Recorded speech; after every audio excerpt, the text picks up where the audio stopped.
नमस्कार। जय श्री राम, वंदे मातरम। मैं आशीष कुमार आज पहली बार YouTube पर अपना वीडियो अपलोड कर रहा हूँ। आजकल देश में एक मुद्दा चल रहा है और कुछ चैनलों में इसका शोर शराबा बहुत ज़्यादा हो रहा है। उन चीज़ों को देखते हुए मैंने सोचा कि आप लोगों तक एक वीडियो पहुंचाई जाए जिसके माध्यम से कुछ साझा किया जाए। आप लोग ही डिसाइड करेंगे, निर्णय लेंगे इसका कि जो मैं बोल रहा हूँ क्या वो सही है या गलत। इस समय वाराणसी में ज्ञानवापी परिसर का जो मुद्दा है बहुत ही ज़्यादा गरमाया हुआ है। सुप्रीम कोर्ट में इसकी सुनवाई चल रही थी। सुप्रीम कोर्ट ने इसको वाराणसी कोर्ट को ट्रांसफ़र कर दिया केस के लिए। वर्तमान समय में वाराणसी जिला जज इसकी सुनवाई कर रहे हैं। हिंदू पक्ष और मुस्लिम पक्ष दोनों ही पक्ष अपनी अपनी दलील रख रहे हैं, लेकिन एक चीज़ है जो समझ में नहीं आती है।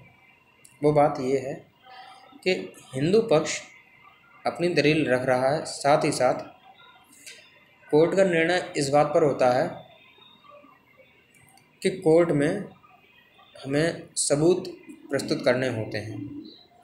हिंदू पक्ष ने बाकायदा मंदिर के सारे सबूत रखे हैं, वहाँ क्या क्या कलाकृतियाँ निकली हैं, मंदिर की शैली में बने किस शैली में बना हुआ है उसके चिन्ह मिले हैं, शेषनाग के चिन्ह मिले हैं, घंटियों के चिन्ह मिले हैं, कमल के फूल के चिन्ह मिले हैं और कुछ खंडित प्रतिमाएं मिली हैं, वगैरह वगैरह बहुत सारे अवशेष मिले हैं, जिससे ये साफ प्रतीत होता है कि वह पूर्व में मंदिर ही था और उसे तोड़कर मस्जिद बनाई गई थी। वजू खाने के नीचे जब सर्वे हुआ तो वहाँ शिवलिंग भी मिला है। किंतु सोचने वाली बात यह है, मुस्लिम पक्ष इसका विरोध क्यों कर रहा है? मुस्लिम पक्ष इस बात का सबूत क्यों नहीं दे रहा कि यह उनकी मस्जिद थी?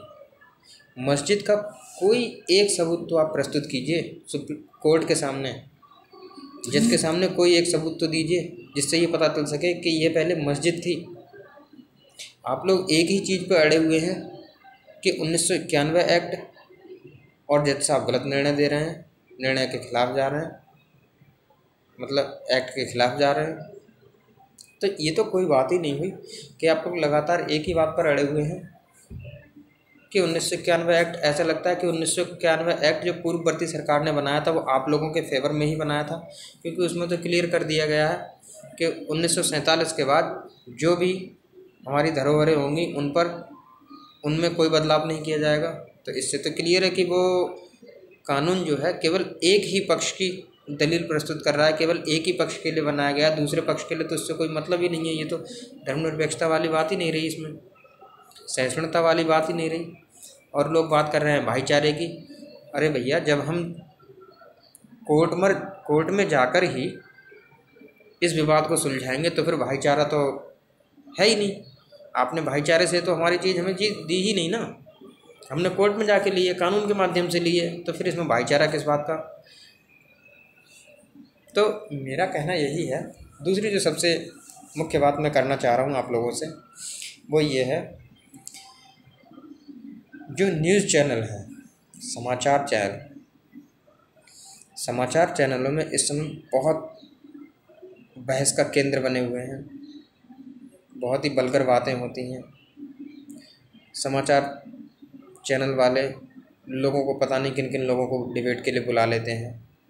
उसमें पॉलिटिकल होता है, इतिहासकारों को बुलाया जाता है, स्कॉलर्स को बुलाया जाता है, विशेषज्ञों को बुलाया जाता है, लेकिन जिनको भी बुलाया जाता है वो उनकी बातें भारत विरोधी क्यों होती हैं, हमें ये नहीं समझ में आता। वो आक्रांताओं को सपोर्ट क्यों करते हैं, मुझे ये नहीं समझ में आता। अरे भाई, आप लोग चैनल वाले हैं, आप लोग ऐसे लोगों को मंच अपना क्यों प्रदान कर रहे हैं जो देश के सामने आक्रांताओं की कहानी बयां कर रहे हैं, जो देश के सामने आक्रांताओं की अच्छी छवि प्रस्तुत कर रहे हैं? आप ऐसे लोगों को मंच प्रदान करके समाज में क्या संदेश देना चाह रहे हैं? क्यों आप ऐसे लोगों को अपने मंच में बुला रहे हैं? क्यों आप ऐसे लोगों की आवाज़ को समाज में पहुंचाने का कार्य कर रहे हैं?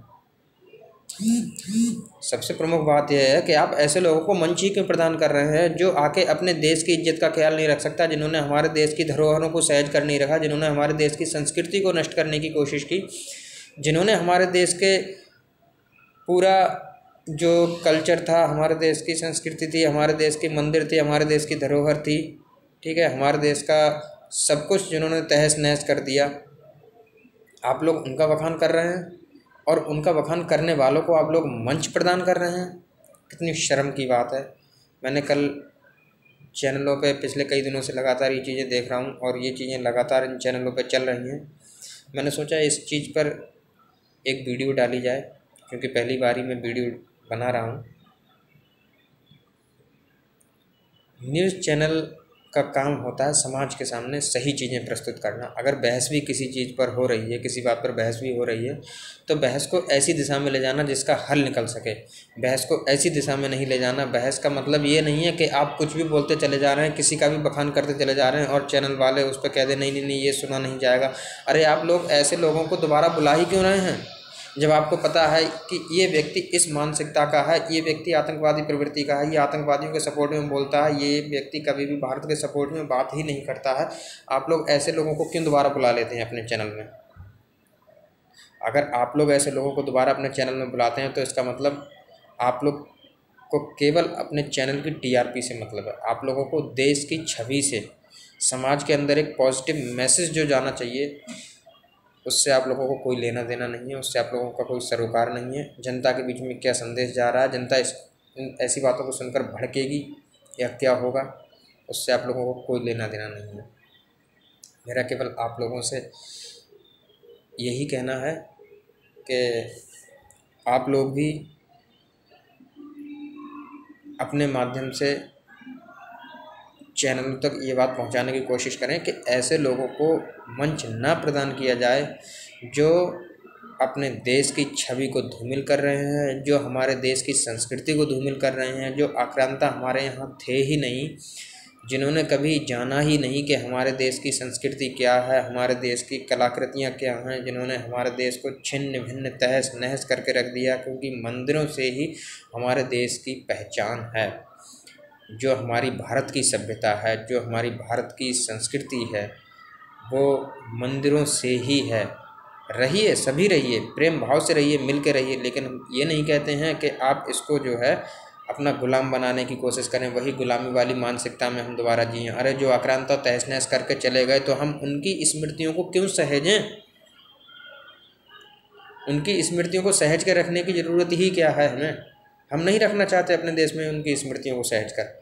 हम उन स्मृतियों को मिटाकर हम उनके स्थान जो हमारी धरोहरें थीं, हम उनको दोबारा से उनका जीर्णोद्धार कराएं। हम सरकार पर ये दबाव बनाएं कि सरकार उन धार्मिक स्थलों को जो छिन्न भिन्न कर दिए गए, जो खंडित कर दिए गए, जो तोड़ दिए गए, तहस नहस कर दिए गए, उनको सरकार दोबारा उनका जीर्णोद्धार कराए और उनको एक दार्शनिक स्थल के रूप में तैयार करें।